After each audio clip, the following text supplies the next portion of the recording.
Chapter next chapter है आपका DN f block element. आपका ये सबसे अच्छा चैप्टर है इसलिए क्योंकि यहाँ से आप बहुत ज्यादा से ज्यादा नंबर स्कोर कर सकते हो। स्कोरिंग के लिए हमने यहाँ पूरे पूरे चैप्टर को डिफाइन किया हुआ है। सबसे पहले यहाँ पे जो क्वेश्चंस पूछे जाते हैं, questions are fully relatable to the electronic configuration. इसके बाद सेकंड वेराइटी हमारी होने वाली है general properties of d and f block element, जिसमें हम लोग पढ़ने वाले हैं ऑक्सीडेशन स्टेट, कलर्ड, कलरलेस के बारे में, stability, unstability, soft, hard, unpaired electron, magnetic moment, catalyst, enthalpy of atomization, oxo and ions, ionization enthalpy, oxidizing agent and reducing agent। ये जितनी भी प्रॉपर्टीज है इन सारी प्रॉपर्टीज से रिलेटेड क्वेश्चन पूछे जाते हैं। फिर हमारे यहाँ पे नेक्स्ट टॉपिक होने वाला है preparation method of KMnO4 and K2Cr2O7, then about the structure of KMnO4 and K2Cr2O7 and the last one is our topic which is about the balancing.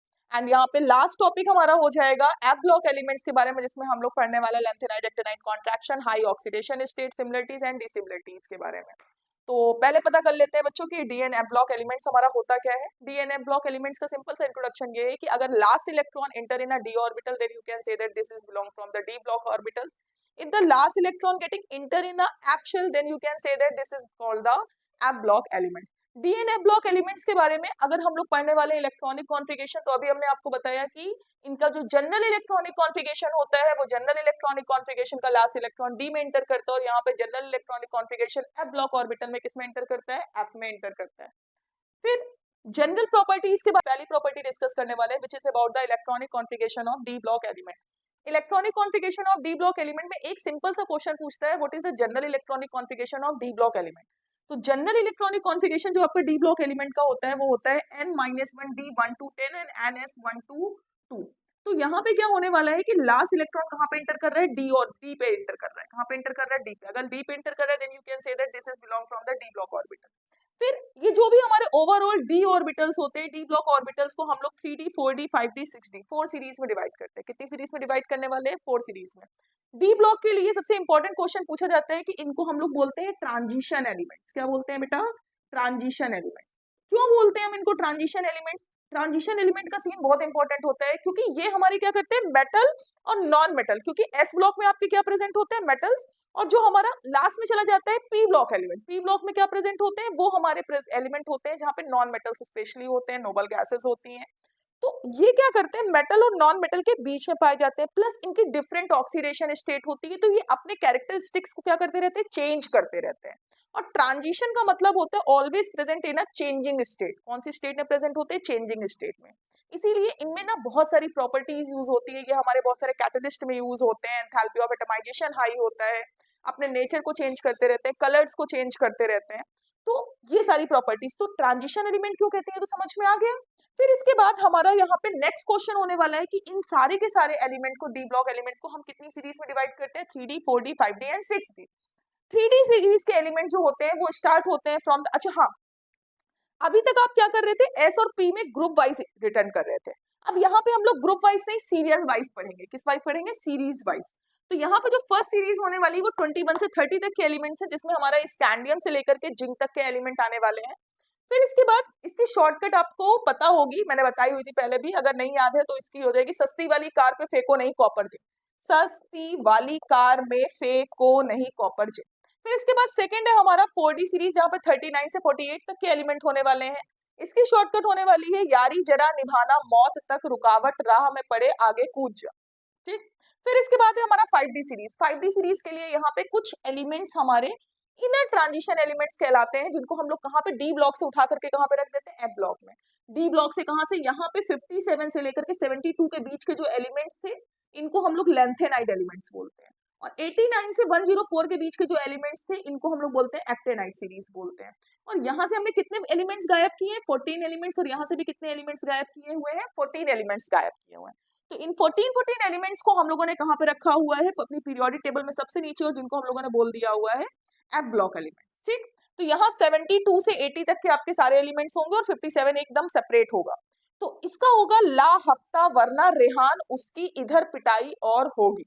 फिर इसके बाद नेक्स्ट हमारा 89 से 14 एलिमेंट्स को गायब करके 104 से 112 तक के एलिमेंट्स आप ले रहे हो। अच्छा, इससे बहुत ज्यादा यहाँ पे जो इन एलिमेंट्स है इनके नाम प्रॉपर्ली डिवाइड नहीं है, जिसमें हमारा आता है ऐसी रफ्तार दबाओ सगे भाई हंसे मत। ठीक है। और इसके बाद हमारा U U N U U U U U भी है। तो इनका जो ट्रांसफॉर्मेशन है नेमिंग का यहाँ पे आपका जो क्वेश्चन है वो क्वेश्चन, बेटा ये लास्ट में जो 6D सीरीज है ना, यहाँ से कोई भी क्वेश्चन नहीं पूछा जाता, तो ये सीरीज तो आपको पढ़नी ही नहीं है, इसको आप छोड़ दो। फिर हमारा जो क्वेश्चन पूछा जाता है इन 3 सीरीज से पूछा जाता है, 3D series, 4D series, 5D series. सबसे पहला क्वेश्चन जो हमारा पूछा जाता है, यहाँ पे देखो ये 3 एलिमेंट्स है ना, जिंक, कैडमियम और ये हमारा यहाँ पे मरकरी। इन तीनों का जब आप इलेक्ट्रॉनिक कॉन्फ़िगरेशन करोगे तो इलेक्ट्रॉनिक कॉन्फ़िगरेशन में कंप्लीटली फुल इलेक्ट्रॉन्स आते हैं, पेयर्ड इलेक्ट्रॉन्स आते हैं, यहाँ पे कोई भी अनपेयर्ड इलेक्ट्रॉन नहीं होता है। इसी वजह से ये हम ट्रांजिशन में तो रख रहे हैं, बट एक्चुअल में these are not a transition element. Why? क्योंकि ट्रांजिशन एलिमेंट्स की कुछ प्रॉपर्टीज होती है। ट्रांजिशन एलिमेंट अपनी ऑक्सीडेशन स्टेट को चेंज करते रहते हैं। ट्रांजिशन एलिमेंट्स हमारे अपनी ऑक्सीडेशन स्टेट के साथ साथ कलर चेंज करते रहते हैं, अपनी एंथैल्पी ऑफ एटमाइजेशन को चेंज करते रहते हैं, बट इनके साथ ऐसा कुछ नहीं है। यहाँ पे आपको स्टेबिलिटी मिलेगी, यहाँ पे कंपाउंड अपनी ऑक्सीडेशन स्टेट को चेंज नहीं करेंगे, फिक्स ऑक्सीडेशन स्टेट होगी, that is why these are not consider as a transition element. और सम ऑफ टाइम हम इनको क्या बोलते हैं, pseudo transition element. Chemical kinetics में भी हम लोगों ने पढ़ा था pseudo order of reaction. Pseudo का मतलब होता है गलत, जो धोखा देते हैं, ठीक है। तो ये दिखाते हैं अपने आप को कुछ और ये होते नहीं है वैसे। फिर हम लोग यहाँ पे पढ़ने वाले हैं, यहाँ पे पूछता है जो एक क्वेश्चन, सबसे हाई ऑक्सीडेशन स्टेट किसकी होती है? सबसे हाई ऑक्सीडेशन स्टेट होती है इसकी, Mn की।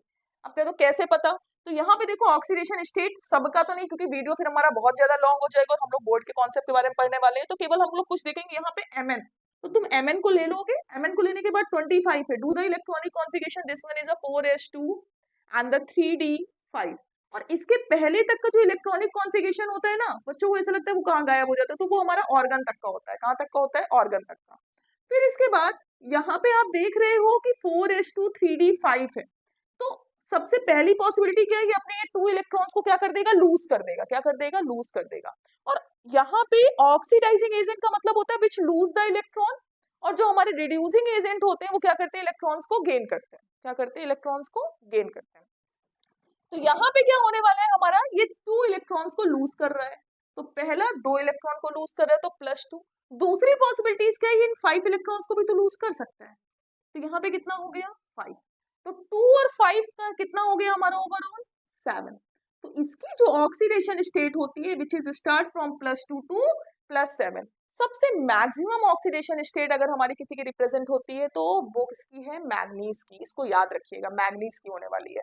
फिर हम लोग बात करते हैं यहाँ पे कुछ क्वेश्चंस, और जितने भी क्वेश्चन है वो केवल इन सीरीज से बनते हैं। लास्ट वाली सीरीज हम यहीं पे रफ कर देते हैं, क्योंकि लास्ट वाली सीरीज से आपका कोई भी क्वेश्चन नहीं पूछा जाने वाला है, ठीक है। फिर यहाँ पे हम बात करते हैं सबसे पहला ऑक्सीडेशन स्टेट का। तो यहाँ पे जो ऑक्सीडेशन स्टेट का क्वेश्चन पूछा जाने वाला है, जैसे आपसे पूछ दिया Mn2 पॉजिटिव और Fe3 पॉजिटिव, और आपसे पूछा गया कि इसकी ऑक्सीडेशन स्टेट कितनी है, तो आप क्या करने वाले हो कि जो Mn2 पॉजिटिव है, Mn का कितना आया था यहाँ पे? +2 से +7, और यहाँ पे 2 पॉजिटिव है। 2 पॉजिटिव का मतलब है यहाँ पे आप 2 क्या कर दोगे? डोनेट कर दोगे। तो यहाँ पे इसकी ऑक्सीडेशन स्टेट कितनी होने वाली है? +2। कितनी होने वाली? +2। और यहाँ पे कितनी होने वाली? +3। अच्छा हाँ, एक चीज और बच्चों के दिमाग में आ रहा होगा कि ऑक्सीडेशन स्टेट और वैलेंसी में डिफरेंस क्या होता है। Valency is just about the number of electron which are required for the completing its octet. या तो आप लूज करो या तो आप गेन करो for completing its octet, that's called the valency. क्या बोलते हैं हम उसको? Valency. If we are talking about the oxidation state, oxidation state का मतलब होता है that is totally depend upon the neighbouring element, कि आपके बगल में कौन सा एलिमेंट है, जैसा एलिमेंट बगल में प्रेजेंट होगा आप उसी के अकॉर्डिंग अपनी ऑक्सीडेशन स्टेट को रिप्रेजेंट करोगे। जैसे फॉर एग्जाम्पल यहाँ पे आपका लिखा हुआ है MnO2 और here is a Mn2O3, and question आपका आया find out the oxidation state of Mn, तो आप Mn के नीचे अंडरलाइन करने वाले हो। फिर Mn को क्या लेट करोगे यहाँ पे? X। ऑक्सीजन की हमारी कितनी होती है? -2 एंड द क्वांटिटी इज 2, तो यहाँ पे हमारी X की वैल्यू कितनी हो जाएगी? +4। तो यहाँ Mn की ऑक्सीडेशन स्टेट कितनी आ गई? +4। सेकेंड क्या है हमारा? सेकेंड है यहाँ पे, तो यहाँ पे हमारा हो जाएगा 2x प्लस -2, क्वांटिटी कितनी है? 3, तो 2x is equal to 6, x is equal to plus का 3। यहाँ Mn की ऑक्सीडेशन स्टेट कितनी आ गई? प्लस का 3। अगर हम इसी जगह पे कर देते MnCl2, तो यहाँ पे Cl की -1 quantity 2 is equal to 0, Mn की कितनी हो गई? x is equal to plus का 2, तो यहाँ Mn की ऑक्सीडेशन स्टेट कितनी आ गई? +2। तो आपने देखा Mn is the single element, हमारा एक ही एलिमेंट है मैग्नीज, बट मैंगनीज की जो ऑक्सीडेशन स्टेट है वो कैसी आ रही है, बार बार डिफर आ रही है। कैसी आ रही है, डिफर। वैलेंसी डिफर नहीं होती है, वैलेंसी अगर डिफर है तो हम उसको वेरिएबल वैलेंसी बोल देते हैं, बट वो एक या दो से ज्यादा नहीं होती है। और यहाँ पे देखो आप हर जगह पे डिफरेंट आ रही है, यहाँ +2, यहाँ +4, यहाँ पे +3। It means that is fully depend upon the neighbouring element. ये किस पे डिपेंड करती है, हमारे साइड में कितने नेबर प्रेजेंट है, कौन से नेबर प्रेजेंट है। तो जिस अकॉर्डिंग नेबर प्रेजेंट होता है, जिस अकॉर्डिंग उसकी बॉन्डिंग होती है, जिस अकॉर्डिंग उसकी शेयरिंग होती है, वो उसकी क्या डिफाइन करता है, ऑक्सीडेशन स्टेट डिफाइन करता है। जैसे आपका नेचर हर एक इंसान के लिए एक जैसा नहीं हो सकता, सबके लिए डिफरेंट डिफरेंट होता है, तो ऑक्सीडेशन स्टेट भी क्या होती है, डिफरेंट डिफरेंट होती है। फिर हम बात करते हैं यहाँ पे कलर्ड अनकलर्ड की। तो कलर्ड में अगर आपके पास बेटा अनपेयर्ड इलेक्ट्रॉन है, कैसा इलेक्ट्रॉन है, अनपेयर्ड इलेक्ट्रॉन, ये भी अभी निकालना बताएंगे। अनपेयर्ड इलेक्ट्रॉन है तो आप बोल दोगे कि अनपेयर्ड इलेक्ट्रॉन का मतलब है तो वो कलर्ड कंपाउंड रिप्रेजेंट करेगा। कैसा कंपाउंड रिप्रेजेंट करेगा, कलर्ड। अगर अनकलर्ड है तो इसका मतलब वहां पे फुली पेयर्ड इलेक्ट्रॉन्स होने चाहिए। कैसे इलेक्ट्रॉन्स होने चाहिए, पेयर्ड इलेक्ट्रॉन्स होने चाहिए। स्टेबिलिटी है तो स्टेबिलिटी के 3 केस बनते हैं। यहाँ पे कितने केस बनते हैं, स्टेबिलिटी के 3 केस बनते हैं। पहला केस स्टेबिलिटी का हमारा बनता है या तो पूरे ऑर्बिटल खाली हो, कोई इलेक्ट्रॉन नहीं हो, अदरवाइज या तो वो हाफ फिल्ड हो, सब में एक एक फिल हो, या फिर वो कंप्लीटली फिल्ड हो। अगर 3 कंडीशन है then you can say that this is found in a stable condition. Unstable की कंडीशन, इन 3 कंडीशन को छोड़ करके और कोई भी कंडीशन आती है then you can say that this one is unstable condition. Soft, अगर अनपेयर्ड इलेक्ट्रॉन है तो हमारा कंपाउंड जो हमारा होगा वो कैसा होगा, हार्ड होगा। अगर पेयर्ड इलेक्ट्रॉन आ रहे हैं, स्टेबल वाली कंडीशन आ रही है, पूरा खाली है, आधा भरा है या पूरा भरा है, तो वो सॉफ्ट की कंडीशन है। हार्ड की कंडीशन कैसी है, जिसमें अनपेयर्ड इलेक्ट्रॉन्स होते हैं। कैसे इलेक्ट्रॉन्स होते हैं, अनपेयर्ड। पेयर्ड अनपेयर्ड अभी आपको बता ही दिया, निकालना भी थोड़ी देर बाद आपको बता देंगे वो भी। मैग्नेटिक मूवमेंट, ये भी हमारा किससे फाइंड आउट होता है, पेयर्ड इलेक्ट्रॉन और अनपेयर्ड इलेक्ट्रॉन से। मैग्नेटिक मूवमेंट का फॉर्मूला होता है n+2 mu is equal to √n+2 where the n is the number of unpaired electron. Then this is elements which are the transition element always behaving like as a catalyst. तुम जितनी भी reaction पढ़ोगे, कभी भी किसी भी reaction में अगर कोई कैटलिस्ट यूज होता है, which all the catalysts are utilizing from the D block element. कहाँ से आते हैं, D block element से आते हैं। क्यों, क्योंकि ये अपनी हमारी डिफरेंट डिफरेंट ऑक्सीडेशन स्टेट को और ये रिएक्शन की रेट को बहुत फास्ट कर देते हैं। इंथैल्पी ऑफ एटमाइजेशन का मतलब होता है अगर 1 मोल सॉलिड लिक्विड गैस को आप क्या कर रहे हो, ब्रेक डाउन कर रहे हो। क्या कर रहे हो, ब्रेक डाउन कर रहे हो इन द गैसियस एटम पे, तो वो हमारी क्या होती है, इंथैल्पी ऑफ एटमाइजेशन होती है, जो एटम्स में कन्वर्ट करती है, बॉन्ड को ब्रेक करती है। ऑक्सो एनायंस का मतलब होता है कि आपके ये जो मेटल्स हैं, अगर ये हमारे जितने भी मेटल्स हैं, अगर ये मेटल्स हमारे किसके साथ रिएक्ट कर रहे हैं, ऑक्सीजन के साथ रिएक्ट कर रहे हैं और एनायन फॉर्म कर रहे हैं, तो उनको हम बोलते हैं ऑक्सो एनायन। जैसे फॉर एग्जांपल MnO अगर नेगेटिव बोल दिया तो ये हमारा क्या हो जाएगा, एनायन हो जाएगा, ऑक्सो एनायन हो जाएगा। फिर Cr2O3 ऑक्सो नेगेटिव, ये भी हमारा क्या हो जाएगा, ऑक्सो एनायन हो जाएगा। इसका भी क्वेश्चन पूछा गया। आयोनाइजेशन एंथैल्पी का मतलब होता है that is a minimum amount of energy which is required for the removing the electron from outermost cell. outermost cell से इलेक्ट्रॉन रिमूव करने के लिए जितना मिनिमम एनर्जी हमारी रिक्वायर्ड होती है, that's called the ionisation enthalpy. फिर इसके बाद इसके भी क्वेश्चन बहुत पूछे जाते हैं, oxidising and reducing agent. Last में फिर हमारा ऑक्सीडाइजिंग एजेंट का मतलब होता है जो हमारे इलेक्ट्रॉन्स को क्या कर रहे हैं, एक्सेप्ट कर रहे हैं, और रिड्यूसिंग एजेंट का मतलब है, रिड्यूस मतलब कम, जो इलेक्ट्रॉन्स को क्या कर रहे हैं, रिड्यूस कर रहे हैं। अब नेक्स्ट वीडियो जो आपकी होने वाली उनमें इन सारे टॉपिक्स को एक एक करके एक्सप्लेन करने वाले हैं, कैसे फाइंड आउट करना है। बस उसके लिए आपको ये 3 जो सीरीज है, इन 3 सीरीज को जरूर लर्न कर लेना है, और एक एक टॉपिक को डिस्क्राइब करने के बाद उससे कैसे क्वेश्चंस पूछे जाते हैं वो सॉर्ट के फॉर्म में अपलोड कर देंगे। Thank you.